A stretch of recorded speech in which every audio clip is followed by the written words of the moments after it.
علی ابن عاصم کوفی. علی ابن عاصم کوفی یہ کون ہے؟ یہ علی ابن عاصم کوفی کا ایک بہت ہی مشہور واقعہ، انبیاء کے پیروں والا. وقت ملا تو آخر میں اس کو دہرا دوں گا، آپ کا سنا ہوا بھی ہوگا، تب بھی بہرحال فضائل کا ایک واقعہ ہے، دوبارہ سن لیجیے. سال میں 11ویں امام کا تذکرہ کتنا کم ہوتا. علی ابن عاصم کوفی کا ایک واقعہ، انبیاء کے پیروں والا. اس واقعے کے آخر میں یہ، یعنی ایک حدیث کے میں 2 ٹکڑے کر رہا ہوں، آخری حصہ بھی پڑھ رہا ہوں کیونکہ وہ میرے موضوع سے بالکل ریلیٹڈ.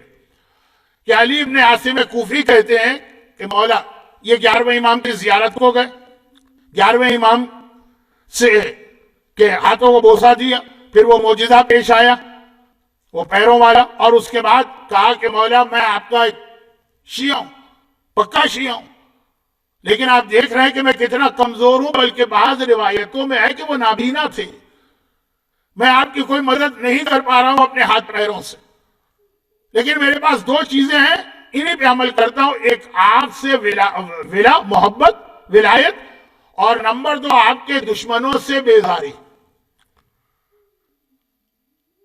اور میں آپ کی محبت کا اقرار بھی کرتا ہوں، اور آپ کے دشمنوں پر یہ بہت توجہ سے سنیے گا، 3 الگ الگ کتابوں میں یہ روایت آئی ہے، تینوں میں یہ لفظ ہے، اور میں آپ کے دشمنوں پہ لعنت کرتا ہوں تنہائی میں.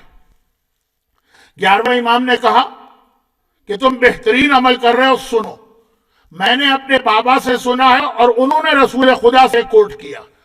بیچ کے سارے راوی 11ویں امام نے چھوڑ دیے، ضرورت نہیں، 10ویں نے 9ویں سے 8ویں سے 5ویں اس طرح کر کے رسول خدا نے فرمایا کہ اگر کوئی ہم سے محبت کرے علی الاعلان اور ہمارے دشمنوں پہ لعنت کرے چھپ کر، فی خلاوات ہی، تنہائی کے عالم میں، تو وہ جتنا چپکے سے یہ لعنت کرے گا اتنی یہ آواز بلند ہو کے ملائکہ تک جائے گی، اور ملائکہ اس آواز کو سن کر ایک لفظ کہیں گے جو ہمارے یہاں رائج ہے. یہ ملائکہ کہیں گے کہ اے خدا یہ جن پہ لعنت کر رہا ہم بھی اس پہ لعنت کر رہے ہیں نہیں. اس کے بعد اور جو ان پہ لعنت نہ کرے اس پہ بھی لعنت. ہمارے یہاں کبھی یہ مجلسوں میں نعرہ لگ جاتا ہے، اور جو لعنت نہ کرے اس پہ بھی لعنت. اور فرق صرف اتنا ہے کہ ہم آواز بلند کہتے ہیں، رسول کہتے ہیں آہستہ سے کہو. تو ملائکہ کہتے ہیں کہ اس نے آہستہ سے کہا، اب ہم آواز بلند کہہ رہے ہیں آسمان پر کہ جو لعنت نہ بھیجے ان پر، اس پر بھی لعنت. اے خدا اس نے اس طریقے سے بیزاری اختیار کیا ان دشمنوں سے، ہم اس کے حق میں دعا کرتے ہیں. اور خدا کہتا ہے ملائکہ تمہاری آواز میں نے سن لی ہے، دعا قبول کر لی ہے، اور اسے اپنے نیک بندوں میں شامل کر کے روحہ ما ارواح الابرار، نیک لوگوں کی روح میں شامل کر کے اس کو جنت میں جگہ دی. تو اب خاص بات اس روایت کی یہ کہ اس میں 2 حکم آئے ہیں اسلام کے، ایک تولیہ ایک تبرہ. 11ویں امام کا تولیہ کے بارے میں حکم آیا زور سے کرو، تبرہ کے بارے میں حکم آیا آہستہ کرو. اور یہ اسلام کا ایک طریقہ ہے. ہر آدمی کو ہر کس و ناکس کو حق نہیں ہے دین میں ٹانگ اڑانے کا اور اپنے ذاتی خیالات کو دین بنا لینے کا، اور ایک چیز کو دوسری چیز سے مشابہ کرنے کا. تولیہ تبرہ دونوں جڑواں، تولیہ تبرہ دونوں ٹوین، تولیہ تبرہ دونوں ساتھ ساتھ ہیں، مگر ایک میں کہا کہ زور سے پڑھنا ہے، ایک میں کہا آہستہ. تولیہ کیا؟ تولیہ وہ درود ہے. آپ نے اکثر سنا ہوگا کہ درود بھیجے بآواز بلند، اور تبرہ میں کہا کہ بآواز خفیف، جتنا آہستہ بھیج سکو، بلکہ خلوات گھر کی تنہائی کے اندر بھیجو. یہ تو ایسا نہیں ہے کہ اگر ایک جگہ مسئلہ ہے تو اس کے سملر ہر جگہ مسئلہ چلائے. چھوٹی سی مثال سن لیجیے، یہ 11ویں امام کا واقعہ ہے، اور ابھی 11ویں امام کے اس واقعے کے ساتھ ایک اور حدیث سنیے گا، لیکن پہلے سن لیجیے یہ چھوٹا سا ایک مسئلہ. اور وہ یہ، اور اس میں ظہور امام کی ایک دوسری نشانی بھی آ رہی، 11ویں امام ہی کے بیٹے تو ظاہر ہونے والے ہیں. چھوٹی سی حدیث وہ، لیکن بعد میں نماز تو ایک ہی عبادت ہے نا. مغرب کی نماز اگر آپ نے زور سے پڑھ لی تو صحیح کیا، آہستہ پڑھی آپ کی نماز غلط. اور ظہر کی نماز اگر آپ نے زور سے پڑھ لی تو وہ نماز آپ کی غلط ہے، دوبارہ پڑھنا. اس میں جاہل مسئلہ کو معافی، جس کو مسئلہ نہیں معلوم، لیکن جس کو مسئلہ معلوم اور پھر بھی کہتا ہے کہ بھائی اللہ کا ذکر ہے، اللہ کی عبادت ہے، میں کوئی کسی سے ڈرتا ہوں؟ میں تو بآواز بلند پڑھوں گا. وہی نماز، وہی یومیہ نماز، ظہر کی نماز آہستہ پڑھنا واجب ہے، مغرب کی نماز، یہ میں مردوں کا مسئلہ بتا رہا ہوں، تو مغرب کی نماز زور سے اور ظہر کی نماز آہستہ، یہ بھی نماز ہے وہ بھی نماز ہے، یہ بھی اللہ کے لیے وہ بھی اللہ کے لیے، دونوں کے سیم مسئلے، لیکن ایک عبادت کا حکم ہے زور سے، ایک عبادت کا حکم ہے آہستہ۔ یا مثلا اب یہ مثال میں جان بوجھ کے زبردستی بنا رہا ہوں، مثال صحیح ہے، وقت کم ہے، وہ یہ ہے نماز آیات۔ آپ کو معلوم ہے کہ نیکسٹ فرائیڈے میلبرن کے اندر 12 نومبر کو مون اکلپس ہے، چاند گہن، تقریباً 8 بجے سے لے کے 11 بجے تک، اس میں آپ کا نماز آیات واجب ہے۔ یہ نماز آیات جو آپ چاند گہن میں پڑھیں گے، اور یہ بھی آپ کے علم میں ہے کہ اس کے تقریباً 20-22 دن کے بعد 4 دسمبر کو سولر اکلپس ہے، سورج گہن، 4 دسمبر کو سورج گہن ہے جو میلبرن میں نظر آئے گا، البتہ وہ بالکل مغرب کے قریب ہوگا، مغرب سے آدھا گھنٹہ پہلے، تو آدھا گھنٹہ اس انف ٹائم نماز آیات کے لیے۔ مثلا اس دن شاید سن سیٹ ہے 8:29، فرض کیجئے کہ اگر 8:28 کے اوپر سورج کو گرہن لگتا، خالی 1 منٹ کے بعد تو سورج ڈوب چکا ہوتا، تو گرہن نظر بھی نہ آتا، تو نماز آیات تھی کہ نہیں تھی، وہ لمبی بحث ہے۔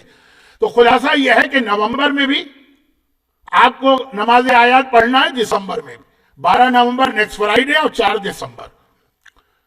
اچھا، ظہور امام کی ایک نشانی ہے کہ ربیع الثانی کے مہینے میں، ایک ہی اسلامی مہینے میں، سورج کو بھی گہن لگے گا اور چاند کو بھی گہن لگے گا، اور یہ ربیع الثانی ہی کا مہینہ جس میں چاند کو بھی گہن لگنے جا رہا ہے، اور اسی مہینے کے آخر میں شاید 28 ہوگی، اس دن مہینہ ختم نہیں ہوگا، اسی میں سورج کو بھی گہن لگنے جا رہا ہے، اور یہ ایک نشانی ہے ظہور امام کی، اور یہ نشانی بھی ربیع الثانی کے حوالے سے ہے۔